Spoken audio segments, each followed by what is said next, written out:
Hello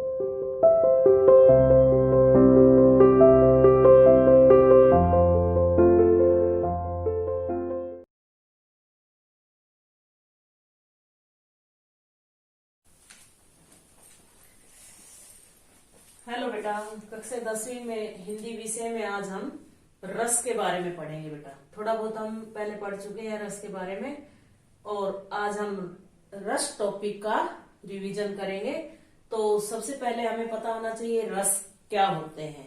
यानी किसी भी काव्य या कहानी, लेख, किसी भी चीज को पढ़ने से, सुनने से या देखने से जो जिस प्रकार की हमें आनंद की अनुभूति होती है वो रस कहलाता है। ठीक है। अब रस के कितने भेद होते हैं, कितने अंग होते हैं, ये मैंने आज के होमवर्क में भेज दिए हैं, और नोटबुक सबकी कंप्लीट है ही, सबने लिखे हुए हैं। तो आपको उसी में से याद करने हैं कि रस के कितने भेद होते हैं, कितने अंग होते हैं। थोड़ा सा एक बार पहले का हम थोड़ा सा रिवीजन कर लेते हैं, जिसमें हमें ये पता चल जाए कि रस क्या होते हैं, कितने अंग होते हैं। 4 अंग होते हैं, जैसे अनुभाव, विभाव, संचारी भाव, ये ना, ये सब रस के अवयव कहिए या अंग कहिए। ठीक है। ये आपको मैडम ने, संगीता ने लिखवाए हुए हैं, तो आप वहीं से याद कर लोगे। लिखवाने की दोबारा से कोई जरूरत नहीं है। ठीक है। इसलिए आप उसी नोटबुक से अपना याद कर लीजिए। अब उसके बाद है रस के कितने भेद हैं और उनके स्थायी भाव, ये आज हम पढ़ेंगे। जैसे जितने रस होंगे उतने ही स्थायी भाव होंगे। ठीक है। या मान लो रस 9 है तो स्थायी भाव भी 9 होंगे।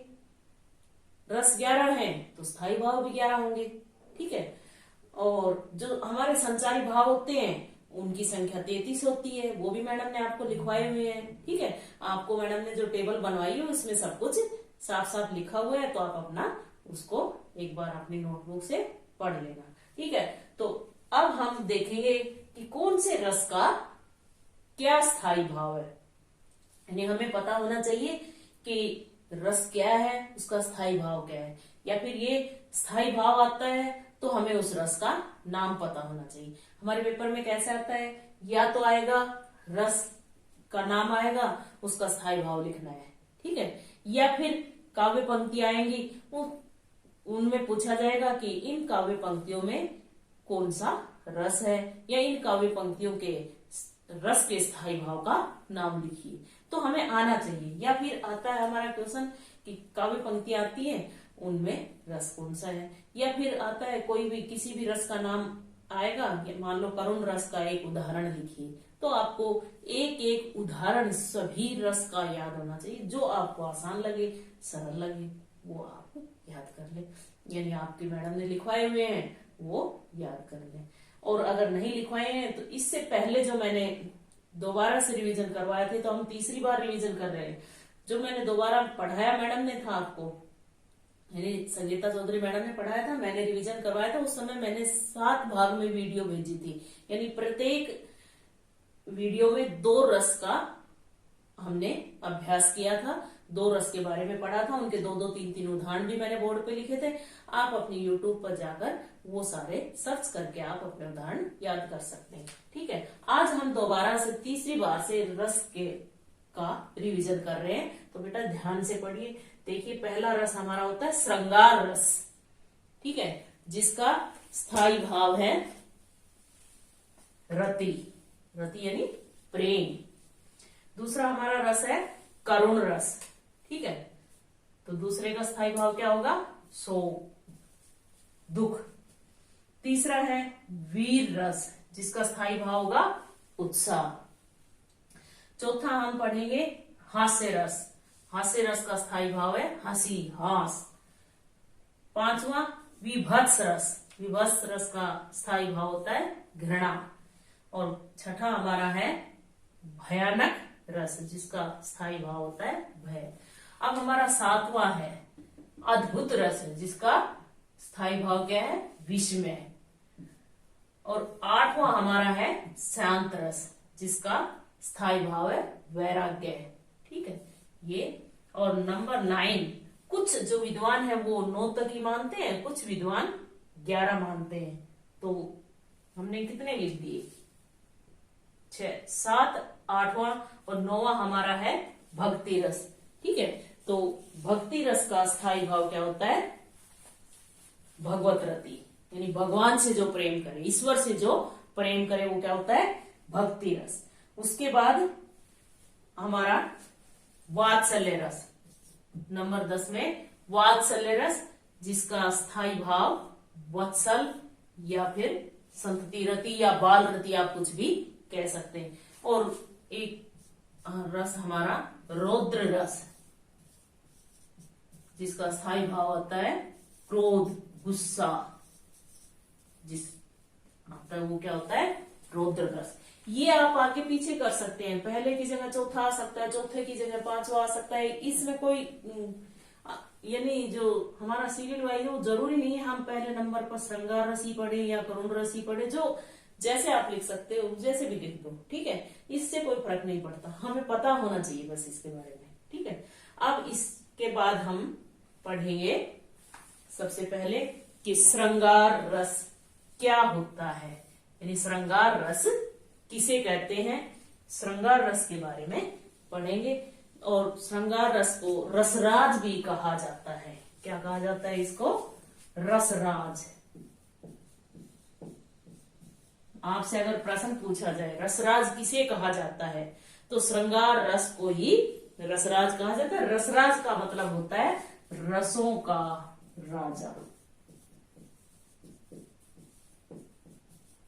ये रसराज होता है। ठीक है, श्रृंगार रस को ही रसराज कहा जाता है। अब श्रृंगार रस के भी 2 भेद होते हैं। कितने होते हैं? 2। एक क्या होता है?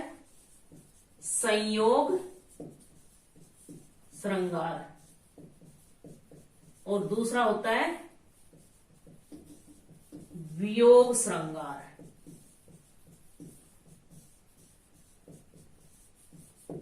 अगर काव्य पंक्तियां आती हैं और उसमें पूछा जाता है कि कौन सा रस है, तो आप श्रृंगार रस लिख दोगे तो भी सही है। अगर आपको ये नहीं पता इसमें ये वियोग है या संयोग है, तो वो आप सीधा श्रृंगार रस लिखिए, ताकि आपका 1 नंबर सही रहे।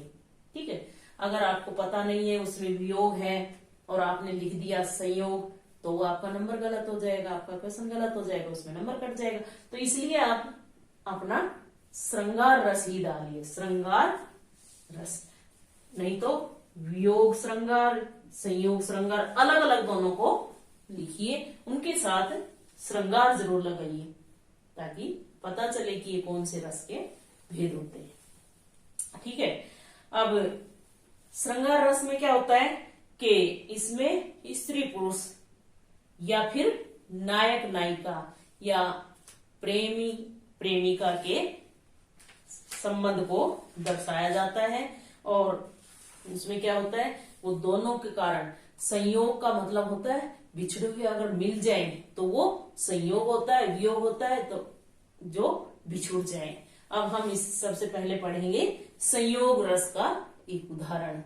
ठीक है, तो संयोग रस का उदाहरण जैसे मैंने आपको लिखवाया हुआ भी है, या वीडियो में देख लेना, पहले वाली में लिखा हुआ भी था कि एक जंगल है तेरी आंखों में, मैं जहां रहा भूल जाता हूं, तू किसी रेल से गुजरती है, मैं किसी पुल सा थरथराता हूं। ये क्या है? संयोग, यानी रेल जाती है पुल से तो उन दोनों का मिलन होता है, तो वो क्या होता है? संयोग श्रृंगार। इसमें स्थायी भाव क्या है? रति है।